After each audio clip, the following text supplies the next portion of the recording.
Good morning. Laser के अंदर ये बहुत ही इम्पोर्टेंट समझना है इसके एब्जॉर्प्शन को, अवशोषण को, स्वतः उत्सर्जन को और उद्दीप्त उत्सर्जन को। तो ये टर्म्स क्या क्या रिप्रेजेंट करती हैं उसके लिए देखिए। मान लीजिए किसी परमाणु के अंदर दो ऊर्जा स्तर हैं EM और EN। अवशोषण के लिए मान लीजिए कोई परमाणु लोअर स्टेट के अंदर है यानी M स्टेट के अंदर है। यदि H ऊर्जा का फोटोन इस पे आता है जो कि बराबर है EN माइनस EM/H। यदि ये संक्रमण के बाद आपका परमाणु हायर स्टेट में यानी N स्टेट में पहुंच जाता है तो इसको अवशोषण कहते हैं। इसमें बाहरी फोटोन के उद्दीपन की वजह से ये काम होता है। उद्दीपन का मतलब स्टिमुलेशन, कि बाहरी फोटोन यदि नहीं आता तो आपका ये जो फोटोन है ये लोअर स्टेट से अपर स्टेट में नहीं जाता, इसलिए इसे स्टिमुलेटेड अब्जॉर्प्शन भी कह देते हैं। इसकी जो प्रायिकता है उस न्यू आवृत्ति के फोटोन की जो तीव्रता है उस पर निर्भर करती है।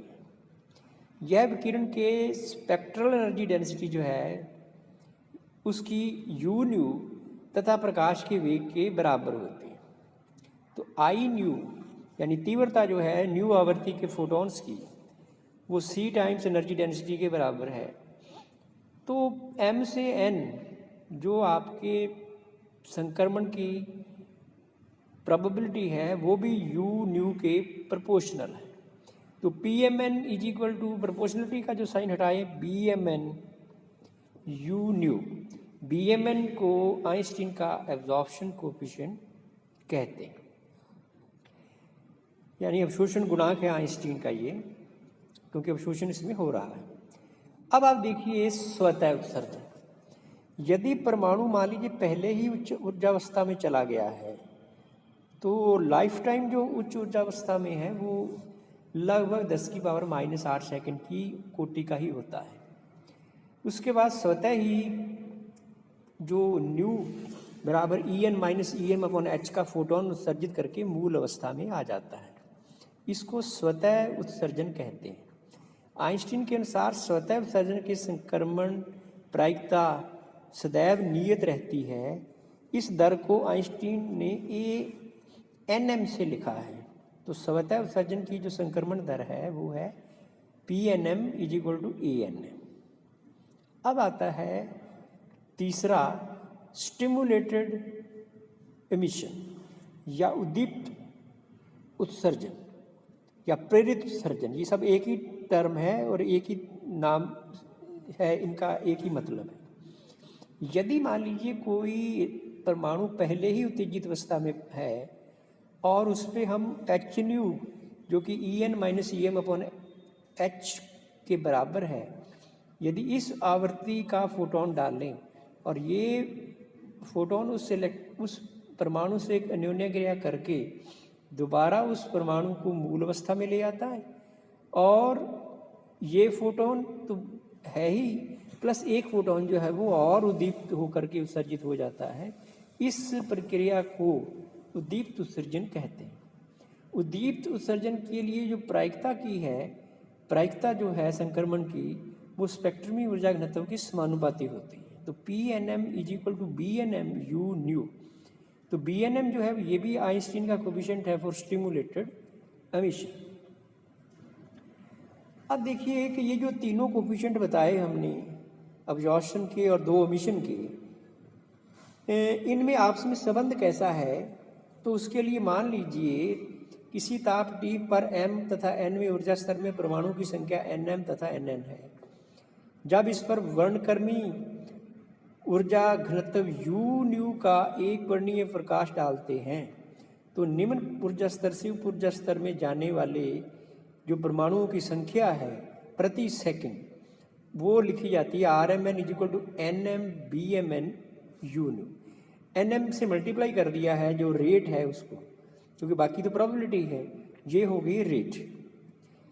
इसी तरह से उच्च ऊर्जा स्तर EN से निम्न ऊर्जा स्तर में स्वतः उत्सर्जन द्वारा प्रति सेकंड जो आएंगे वो पहले कितने हैं, NN है हायर ऊर्जा स्टेट में, NN × AN है।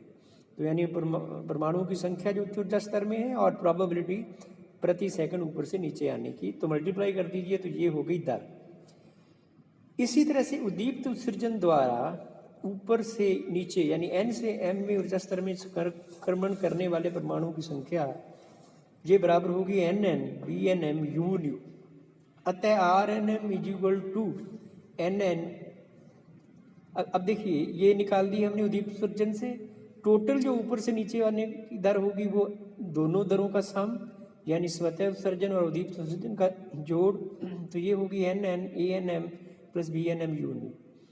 और ये भी जानते हैं आपके साम्यावस्था के अंदर RMN बराबर होगी RNM, यानी जो रेट है नीचे से ऊपर को जाने की और ऊपर से नीचे को आने की ये समान होगी। तो आप इन दोनों को बराबर रखिए, NM BMN UNU = NN ANM + BNM UNU।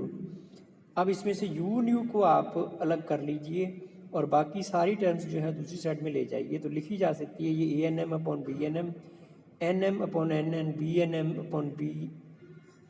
BMN/BNM -1। अब मैक्सवेल बोल्ट्जमैन स्टैटिस्टिक्स के अनुसार किसी भी ऊर्जा स्तर E में जो प्रोबेबिलिटी है किसी भी अणु के होने की, that is proportional to E⁻⁻⁰ तो उस रिलेशन को यदि काम में लें तो NM = या प्रोपोर्शनल टू E⁻⁻⁰ और NN भी इसके प्रोपोर्शनल होगा -EN/kT। तो दोनों का जो अनुपात है उसमें प्रोपोर्शनलिटी कांस्टेंट कैंसिल हो जाएगा, ये NM/NN हो जाएगा E⁻⁻⁰ तो ये आप यहाँ पे लिख सकते हैं जो कि NM/NN यहाँ लिखा गया है। तो UNU = ये होगा ANM/BNM E⁻⁻kT BMN/BNM -1। अब आप देखिए कि प्लांक का रेडिएशन जो फॉर्मूला है वो क्या है, UNU dNu = 8πh⁻³ dν/c³ E⁻⁻kT -1। अब देखिए तुलना यदि आप करें तो ANM/BNM ये आ गया 8πh⁻³ BMN/BNM = 1 या BMN = BNM। अब देखिए इससे क्या क्या निष्कर्ष निकल रहे हैं।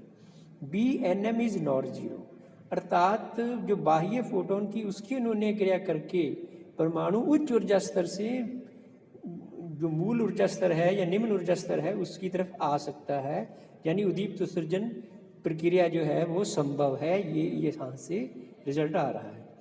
दूसरी ये है BNM = BMN, यानी उद्दीप्त जो उत्सर्जन का गुणांक है वो अवशोषण गुणांक के बराबर होता है।